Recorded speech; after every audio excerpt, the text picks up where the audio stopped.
Permitidme orar y empezamos. Gracias, Señor, por este día. Gracias que tú eres nuestra visión. Gracias que, aunque seamos pocos, Señor, cuando tú estás con nosotros, estamos siempre en la mayoría. Gracias que nuestro gozo se encuentra en ti y, Señor, no los niveles de emoción que encontramos al día a día, sino que tu gloria y tu, Señor, tu valor es siempre igual. Y por eso tenemos razón para adorar y darte las gracias. Pedimos que tú seas conocido por este estudio de tu palabra, Señor. Pedimos que podamos enfocarnos en ti en esta mañana y que tu palabra penetre no solamente los oídos, sino también nuestros oídos. Y, Señor, que nada más que tu gloria sea visto aquí en esta mañana. Pedimos en el nombre de Cristo Jesús. Amén. Pues de nuevo es un placer estar otro domingo estudiando lo que el Señor tiene para nosotros hoy. Vamos a volver a Lucas y vamos a ver a nuestro estudio del Evangelio de Lucas. Vamos a seguir justo donde lo habíamos dejado casi hace un mes. Entonces vamos a seguir leyendo en Lucas capítulo 10 y vamos a seguir leyendo en versículo 25. Lucas capítulo 10. Vamos a seguir leyendo en versículo 25. Mientras vais buscando en vuestras Biblias, quiero que nos hagamos una pregunta. ¿Con qué propósito suele venir la gente a Dios? Por muchos, a lo mejor vienen a una iglesia, algo así, para sentirse bien de ellos mismos, como limpiar sus conciencias, algo parecido. A lo mejor quieren parecer la persona más religiosa, más que sus amigos o lo que sea. A lo mejor es para seguir con una tradición familiar, como vemos mucho aquí en España, por ejemplo. Así que vamos mientras vamos leyendo, quiero que consideremos esta pregunta: ¿qué busca la gente de Cristo? Entonces vamos a seguir leyendo en Lucas 10, ahí lo tiene, en versículo 25. Y dice: He aquí, cierto intérprete de la ley se levantó y para ponerle a prueba dijo: Maestro, ¿qué haré para heredar la vida eterna? Y él dijo: ¿Qué está escrito en la ley? ¿Qué lees en ella? Respondiendo él dijo: Amarás al Señor tu Dios con todo tu corazón, con toda tu alma, con toda tu fuerza, con toda tu mente, y a tu prójimo como a ti mismo. Entonces Jesús le dijo: Has respondido correctamente, haz esto y vivirás. Pero queriendo él justificarse a sí mismo, dijo a Jesús: ¿Y quién es mi prójimo? Vale, vamos a hacer una pausa aquí. Nuestra primera pregunta, como dije, es: ¿qué buscamos? Porque en ese texto, para darnos más contexto, había muchas personas, sobre todo los fariseos, que querían dar a la gente judía una excusa para no hacer caso a Cristo y para probar que no merecía tanta atención. Y leemos desde el principio de este pasaje que su intención era que, dice este intérprete de la ley, que dice para ponerle a prueba, dice, ¿no? Entonces la pregunta de este hombre era todo menos sincera. No estaba interesado este hombre en aprender de Cristo, sino quería pillarle en algún error y mostrar que era más inteligente él mismo que Cristo. Este hombre se acercó a Cristo no para Cristo, sino para sus propios intereses. Y aunque le hizo a Cristo una pregunta religiosa, su intención era todo menos pura. Entonces, la razón por la cual os hice la pregunta antes de por qué la gente suele venir a Dios o a Cristo era por esto: lo que hacemos o lo que decimos no siempre revela quién somos, sino la razón detrás de nuestras palabras. Es decir, la intención de nuestros corazones es lo que más muestra de verdad lo que estamos buscando. Porque ¿qué más da cuántas veces hemos ido a la iglesia si solo queremos hacernos sentir mejores que los demás o simplemente agradar a nuestra familia? Así que cuando este hombre en Lucas pregunta a Cristo qué debe hacer para heredar la vida eterna, Cristo no responde tanto a sus palabras como a sus intenciones. Cristo, sabiendo que este hombre estudiaba la ley, no iba a perder su tiempo debatiéndole. Entonces Cristo le dirige a la ley. Es lo que vamos a ver en nuestro segundo punto, es que es la ley. Porque en el versículo 27, cuando Cristo le pregunta sobre la ley, Este hombre dice, en versículo 27, respondiendo él dijo, amarás al Señor tu Dios con todo tu corazón, con toda tu alma, con toda tu fuerza, con toda tu mente y a tu prójimo como a ti mismo. Entonces Jesús le dijo, has respondido correctamente, haz esto y vivirás. Entonces el hombre le responde correctamente. ¿Quiénes son las personas que heredarán la vida eterna según la ley? Los que aman al Señor con todo su corazón, con toda su fuerza, con todo su ser, digamos, ¿no? Y aman a su prójimo como a sí mismos. Y estos mandamientos es lo que Cristo mismo reconoce como los dos grandes mandamientos en los cuales toda la ley está resumida. Y cuando decimos la ley, referimos principalmente de los 10 mandamientos, por ejemplo, del Antiguo Testamento. Y representan la ley, representa y revela el corazón puro y perfecto de Dios sin mancha alguna. Entonces, ¿qué responde Cristo en el versículo siguiente? Básicamente dice, muy bien, pues a por ello, hazlo y vas a vivir. Pero a lo mejor me dices, pero ¿está Cristo diciendo que uno se puede ganar la salvación aquí? ¿Qué está pasando? ¿Qué está haciendo Cristo? Y os recuerdo que Cristo está respondiendo al hombre más por su deseo de justificarse, más que nada.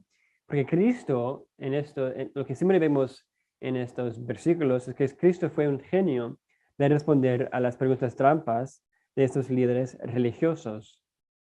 El hombre pregunta, ¿qué hago yo para ganar la salvación? Y Cristo le responde, dice, pues, ¿qué dice la ley? El hombre, en ciertas palabras, pues, tengo que ser perfecto. Entonces Cristo dijo básicamente, pues, ahí lo tienes, hasta luego. Entonces, ves que no había ningún problema con lo que dice Cristo, porque no hay realmente ninguna falta, no hay problema ni falta en la ley. Por eso Cristo dice al hombre que tiene razón y muestra que su enseñanza es consistente con la ley misma. Y la ley, como hemos dicho, es perfecta y justa porque refleja el corazón de Dios. La ley no es el problema, ves que el problema somos nosotros, no la ley. Si obedeciéramos la ley 100%, amando a Dios con todo nuestro ser y nuestro prójimo 100% del tiempo, entonces heredaríamos la salvación, realmente. Pero este hombre pensó que por su conocimiento de la ley era suficiente, pero él nunca dejó que la ley le examine a sí mismo para darse cuenta que él solo no podía cumplir con ella. Su siguiente pregunta, entonces, debería haber sido, si fuera sincero con sí mismo, como los discípulos reaccionó en otro lugar, pues entonces, ¿quién podrá salvarse? Pero en vez de responder así, ¿qué es lo que dice siguiendo el versículo 29? Pero queriendo él justificarse a sí mismo, dijo a Jesús, ¿y quién es mi prójimo? Vemos de nuevo desde la perspectiva increíble de las escrituras, que al escucharlo no vio ningún problema, sino siguió en su plan de mostrar su propia inteligencia. Entonces, si esa ley perfecta nos requiere amar a mi prójimo, pensaba, ¿cómo identifico las personas a quien debo tanto amor? Y es en un amor así. Porque sobre todo hay que entender de este siglo de que había una tendencia de pensar que tus prójimos eran las personas de tu clase social, las personas con que tenías más afiliación en la vida, por ejemplo. Los fariseos serían los prójimos de otros fariseos y etcétera. Entonces, para responder a esta idea, y aunque la pregunta no fue hecho con motivos muy buenos, Cristo de todos modos le enseña a qué tipo de persona le requiere la ley que ama. Entonces seguimos al siguiente punto que es la misericordia. Empezamos de nuevo a leer en el versículo 30. Y respondiendo Jesús dijo, cierto hombre bajaba de Jerusalén a Jericó y cayó en manos de salteadores, los cuales después de despojarlo y darle golpes se fueron dejándolo medio muerto. Por casualidad, cierto sacerdote bajaba por aquel camino y cuando lo vio, pasó por el otro lado del camino. Del mismo modo, también una levita, cuando llegó al lugar y lo vio, pasó por el otro lado del camino. Pero cierto samaritano que iba de viaje llegó a donde él estaba. Cuando lo vio, tuvo compasión y acercándose, le vendó sus heridas, derramando aceite y vino sobre ellas. Y poniéndolo sobre su propia cabalgadura, y lo llevó a un mesón y lo cuidó. El día siguiente, sacando 2 denarios, se los dio al mesonero y dijo, cuídalo, y todo lo demás que gastes, cuando yo regrese, te lo pagaré. ¿Cuál de estos tres piensas tú que demostró ser prójimo del que cayó en manos de los salteadores? Él dijo, pues el que tuvo misericordia de él. Y Jesús le dijo, ve y haz tú lo mismo. Entonces, por esta parábola, que es muy conocida, Cristo está enseñando a este intérprete de la ley cómo alguien justo por la ley debe amar a su prójimo y quién su prójimo realmente es. El elemento que sería lo más sorprendente para los judíos de esta parábola sería que el hombre que tuvo misericordia era un samaritano. Eso no era un judío de la misma clase de los oyentes, sino los samaritanos, como hemos visto recientemente, eran odiados por los judíos, eran sus enemigos realmente. Habían guerras constantes entre los judíos y los samaritanos por sus propias historias. Llamar a alguien un samaritano era un insulto total entre los judíos. Entonces Cristo responde por mostrar que el mandamiento no tiene nada que ver con amar a las personas que te gustan, sino la ley perfecta requiere que amas hasta tus enemigos. Tu prójimo no es solo el que tiene un aspecto e imagen parecida a la tuya, sino es aquel que está hecho en la imagen misma de Dios. Es decir, todo el mundo, cada ser humano, cualquier persona que está a nuestro alcance de poder ayudar, tenemos una responsabilidad de amarles, es lo que está diciendo. Y la manera que amamos a los que están hechos en la misma imagen de Dios muestra nuestro amor por Dios mismo. Y el versículo clave encontramos en el versículo 33. Pero cierto samaritano que iba de viaje llegó al lugar y lo vio y tuvo compasión. Porque cuando Cristo luego pregunta a este hombre cuál de estos tres hombres demostró ser prójimo a esta persona, ¿qué dice? Dice, el que tuvo misericordia de él. Es como, ni podía ser el samaritano, era como muy chocante, sino el que tuvo misericordia. Porque ¿qué tiene la ley que ver? ¿Qué tiene que ver la ley con la misericordia? Como hemos mencionado antes, este hombre era tan preocupado de justificarse a sí mismo que no se da cuenta de que, aunque la ley es perfecta, él nunca podía serlo. Él nunca podía ser perfecto. Empezamos esta mañana con la pregunta, ¿con qué propósito viene la gente a Cristo?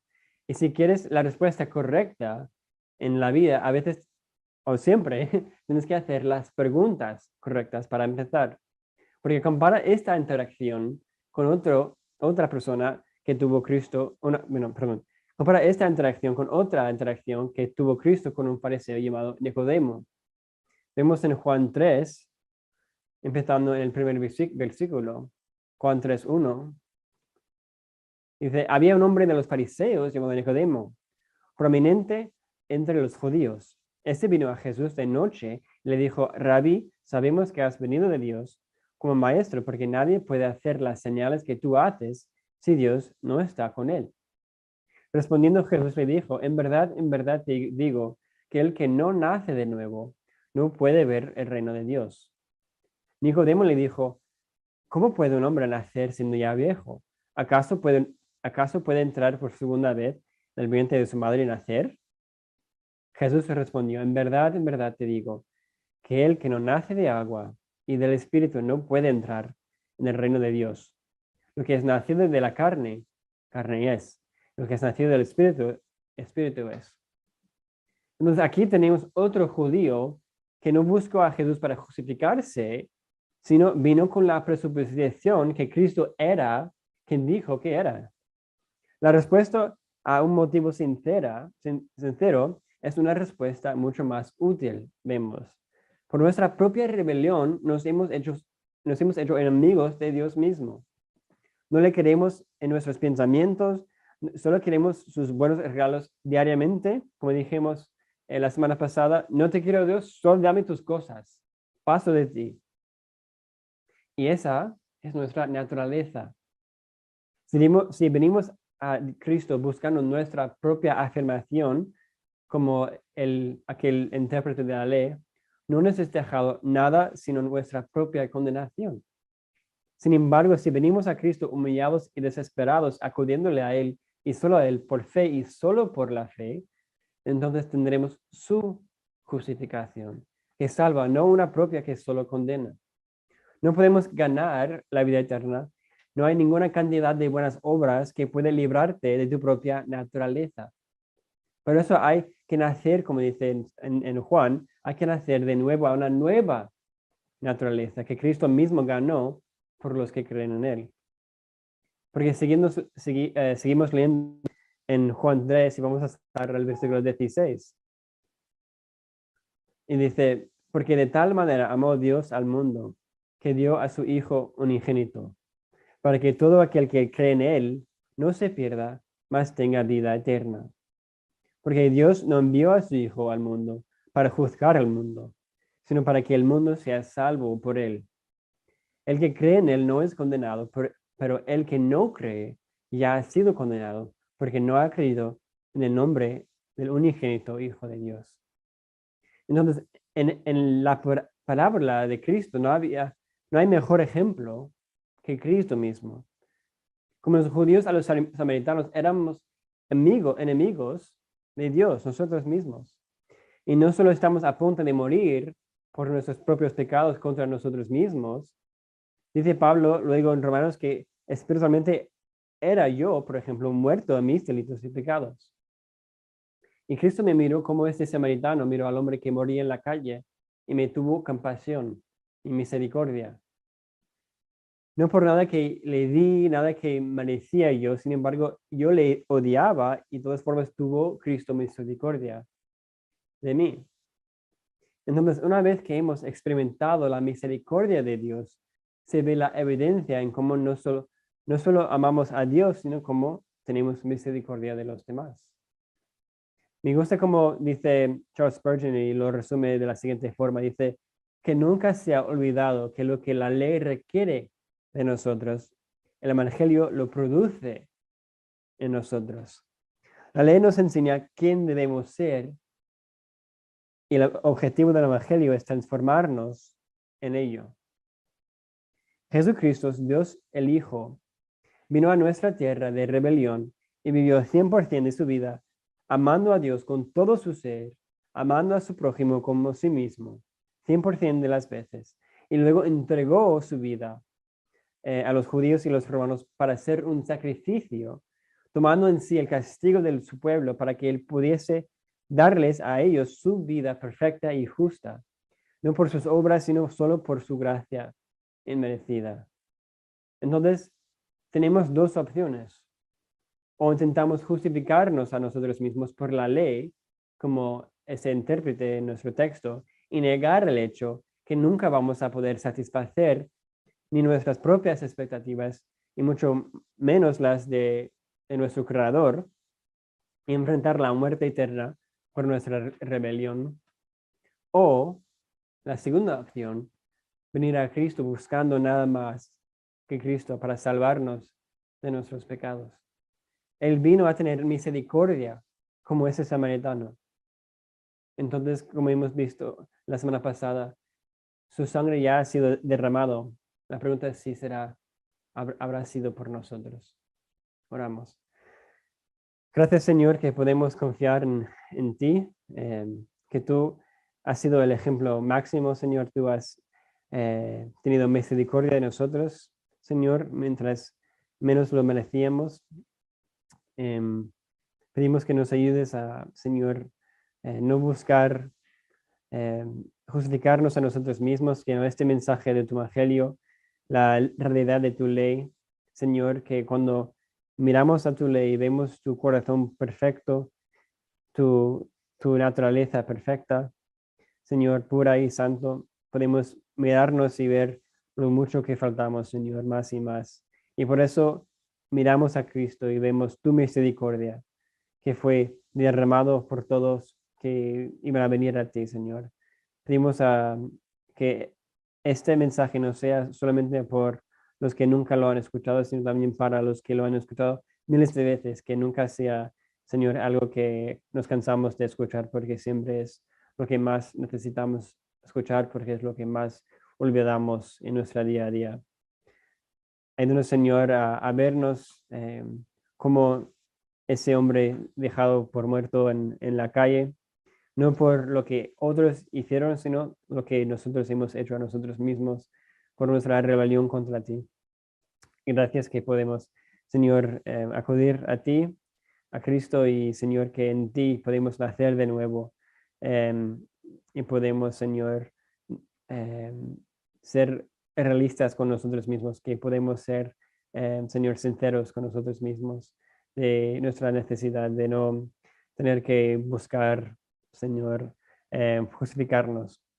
Gracias que tú seas todo para nosotros, Señor, y que tu palabra en esta manera penetre en nuestros corazones y que podamos reflejar en esa realidad de, Señor, lo que tú has hecho por nosotros y la realidad de tu ley perfecta, que queremos, Señor, reflejar tu corazón, no por nuestro propio mérito, no por nada, ninguna otra base que Cristo mismo, que ya está, Señor, por tu Espíritu Santo, haciéndonos más como tú, Señor.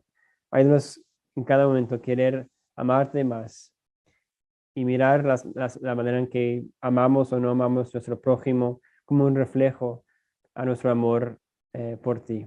Gracias, Señor, y lo pedimos en el nombre de Cristo. Amén.